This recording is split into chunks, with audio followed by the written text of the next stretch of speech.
Acho que a ferida nunca está fechada. Recordo-me de não ter ido à cama, porque foi uma noite terrível e que mesmo passado estes anos todos a gente não consegue conter-se.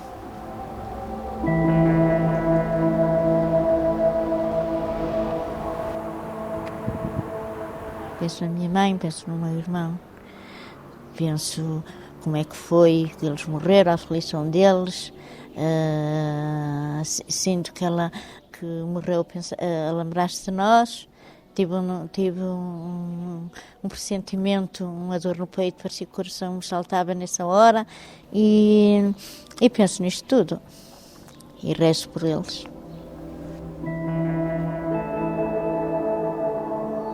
Levou-me muita gente que me dizia muito. Alunos, ex-alunos, pais de ex-alunos com quem trabalhei diretamente, em associação de pais, na altura que eu estava na escola. Portanto, pessoas, vizinhos, esta casa, por exemplo, que ficou vazia. Portanto, pessoas que me diziam mesmo muito. Eu conhecia quase todas as pessoas, aliás, daqui da freguesia conhecia-as todas. Assim, como criança com 10, 11 anos, eu acho que foi uma reação assim de choque, de parecer algo irreal, mas sem perceber bem o que é que se estava a passar.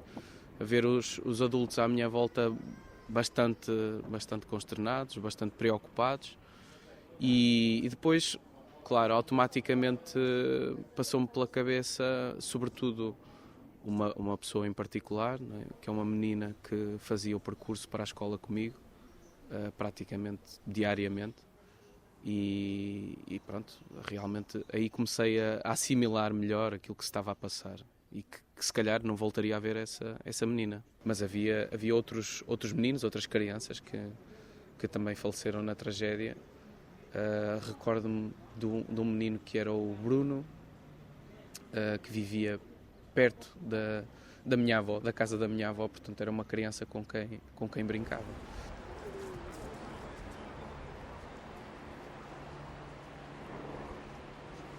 Depois da tragédia, a vida dos familiares mudou e foram muitos e concentraram-se em famílias numerosas. Nós temos situações em que percebemos que, em consequência desse trauma, muitos dos familiares têm outras consequências que dificilmente são recuperáveis. Quantas pessoas da sua família faleceram no acidente do autocarro? 9. E parentesco? Pai, mãe, irmão, irmã, cunhado, cunhada e 3 sobrinhos. Acho que é uma ferida que temos que aprender a conviver com ela. Acho que é mais por aí.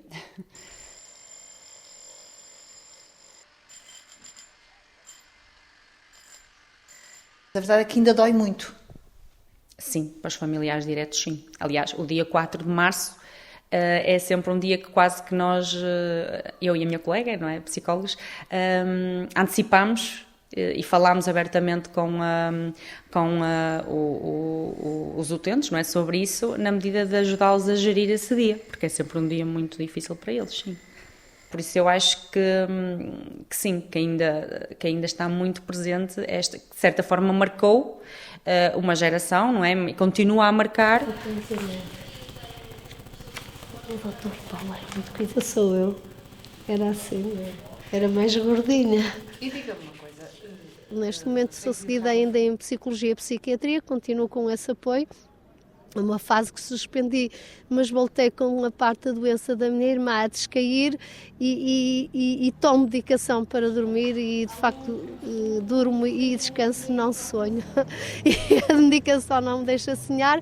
Eu depois de ter o meu filho, e se calhar até no momento do parto, senti que precisava de apoio, porque eu sonhei imensas vezes com o funeral do meu filho. Porque era a pessoa que eu tinha novamente mais próxima e era a pessoa que eu tinha medo de perder. Porque eu nunca pensei perder a minha mãe e o meu irmão numa tragédia, por isso pode nos acontecer a um filho, não é?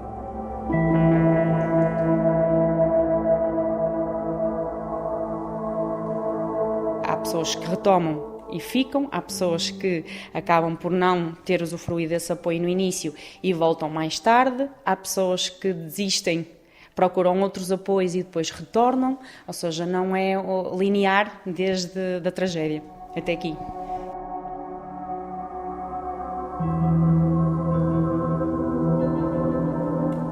E qual é a importância desse apoio? É muito importante, que é ali que eu às vezes choro, que eu desabafo, que não me diz o que eu tenho que fazer, mas dá-me dicas como lidar com as situações, mesmo com a situação de um filho que ficou doente, também que foi vítima da tragédia, que também está a receber apoio. Como a história da Alda e do seu filho, há mais histórias semelhantes? Sim, muitas histórias. Muitas histórias. E muitas delas as pessoas não conseguem falar delas. Eu, por exemplo, falo muito, mas muita gente não consegue falar.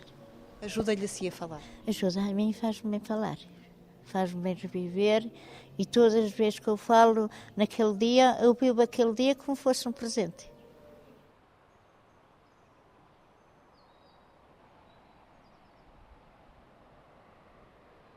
Cada indivíduo gera o trauma à sua maneira, não é? Por isso isto é vivido por cada pessoa de forma diferente.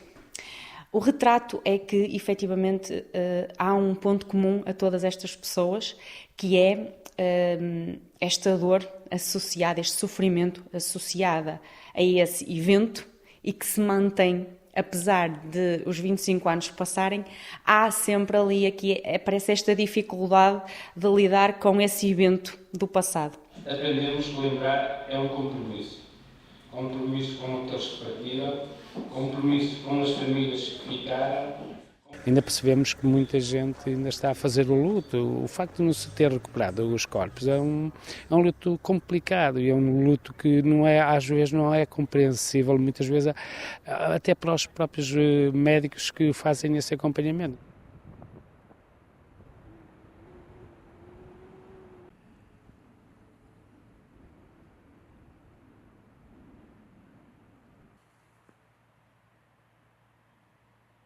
O que é que mexe connosco é a ausência de corpo, sem dúvida. O luto é muito difícil de fechar quando há ausência de corpo. No meu caso dos dois familiares, a minha mãe e o meu irmão, eles não apareceram.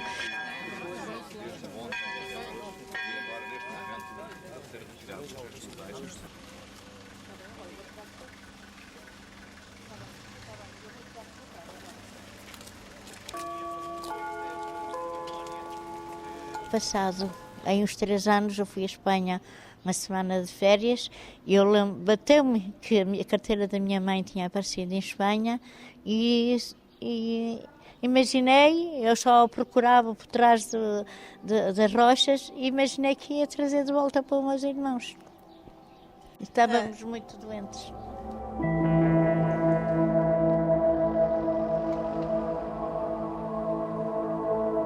Efetivamente, há pessoas que desenvolveram fobias, há pessoas que desenvolveram aqui, se calhar, perturbações mais difíceis do que outras, mas óbvio que aquilo que referiu é muito pertinente, que é a questão de poderem fazer o luto e se não apareceu o corpo, é muito difícil depois, ou é um fator de maior dificuldade neste processo de luto, a par do evento traumático que foi, claro que sim.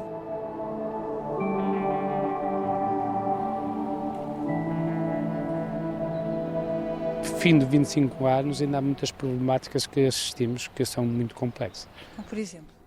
Olha, por exemplo, há pessoas que não mexem ainda no quarto do familiar, há pessoas que ainda não mexeram de dinheiro que receberam a indemnização, pessoas que não são capazes de atravessar entre rios, que já é outra ponte e com outra condição de segurança, não são capazes de passar. Há montes de situações que criam traumas às pessoas que dificilmente conseguem ultrapassar. Quer dizer, pode haver uma gestão, se calhar, melhor dito. Eu sei que é um bocado duro dizer isto. Que seja um contributo para... Nós sabíamos que o projeto de uma nova ponte estava em cima da mesa. A ponte tinha problemas estruturais que não foram devidamente acautelados e nós soubemos a seguir à queda da ponte. Nós vimos um vídeo que passou numa estação de televisão, que em 1986 mandaram fazer vistorias aos pilares das pontes e eles não estavam seguros.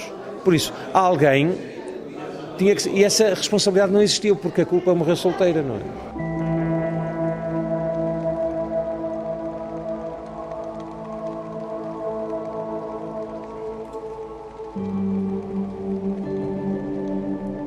Não me sossegava que a A, B, C ou D se fosse responsabilizado. Logicamente que eu vou querer que a justiça existe e funcione. Mas ainda tem essa esperança?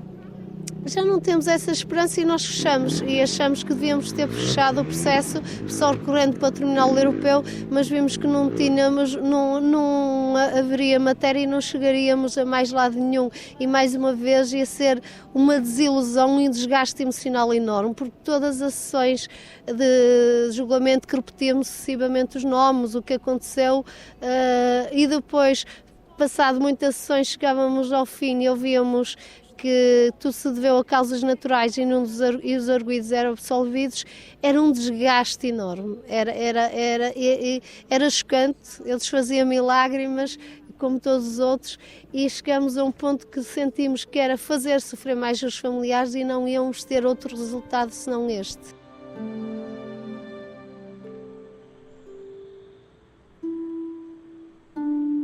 Estive lá recentemente, coisa de 1 mês ou 2 meses, e tenho a dizer que infelizmente o monumento não está assim tão bem preservado quanto eu gostaria e quanto tenho a certeza muitos dos familiares gostariam que estivesse.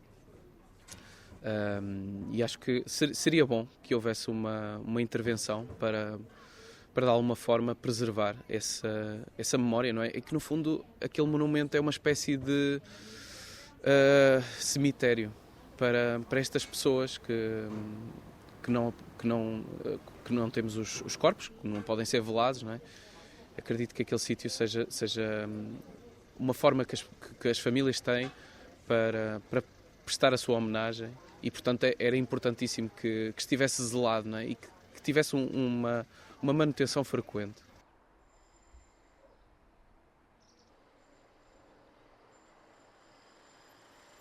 E eu acho que o objetivo também não será esquecer, não é? Será relembrar as pessoas que partiram e permitir que consigamos mantê-las presentes, mas de uma forma o mais saudável possível.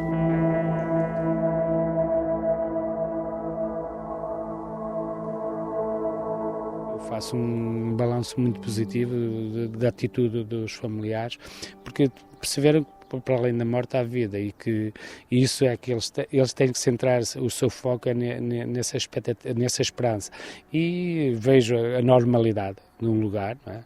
Vejo a normalidade Mas ainda tem as marcas. Mas essas marcas nunca vão deixar de existir e por isso é que eu digo que há casas que ainda estão fechadas, não é? Inquestionável, e a alteração de... Nós não fomos os mesmos a partir de 4 de março de 2001 e não somos os mesmos, e é impensável dizer que poderíamos ter uma vida normal. Temos, e todos nós temos os nossos filhos, a nossa vida familiar, mas isso mexeu com a dinâmica de cada um de nós.